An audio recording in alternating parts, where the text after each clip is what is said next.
Elaine, thank you so much. We are so grateful for your family's service and sacrifice, and we will always have your back.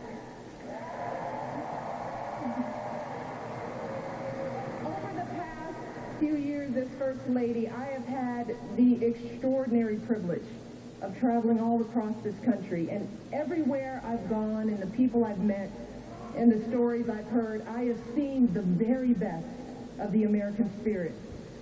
I have seen it in the incredible kindness and warmth that people have shown me and my family, especially our girls. I've seen it in teachers in a near bankrupt school district who vowed to keep teaching without pay. I've seen it in people who become heroes at a moment's notice, diving into harm's way to save others, flying across the country to put out a fire, driving for hours to bail out a flooded town. And I've seen it in our men and women in uniform and our proud military families. In wounded warriors who tell me they're not just going to walk again, they're going to run, and they're going to run marathons. In the young man blinded by a bomb in Afghanistan who said simply, I'd give my eyes 100 times again to have the chance to do what I have done and what I can still do. Every day, the people I meet inspire me. Every day they make me proud. Every day they remind me how blessed we are to live in the greatest nation on earth.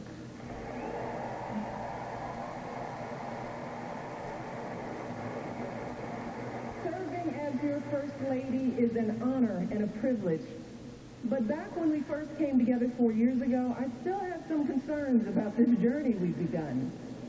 While I believed deeply in my husband's vision for this country, and I was certain he would make an extraordinary president, like any mother, I was worried about what it would mean for our girls if he got that chance. Now, how will we keep them grounded under the glare of the national spotlight?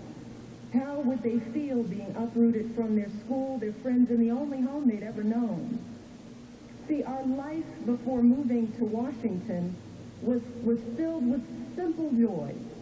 Saturdays at soccer games, Sundays at Grandma's house, and a date night for Barack and me was either dinner or movie, because as an exhausted mom, I couldn't stay awake for both. And the truth is, I loved the life we had built for our girls.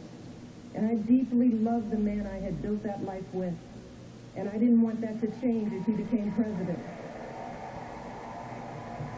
I loved Barack just the way he was.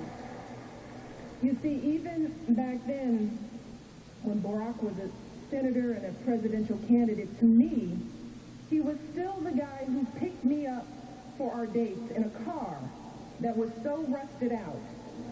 I could actually see the pavement going by in a hole in the passenger side door.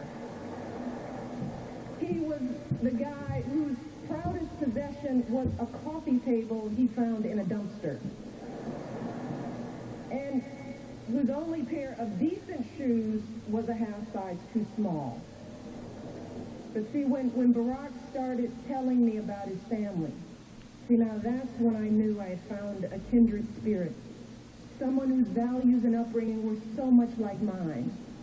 You see, Barack and I were both raised by families who didn't have much in the way of money or material possessions, but who had given us something far more valuable: their unconditional love, their unflinching sacrifice, and the chance to go places they had never imagined for themselves.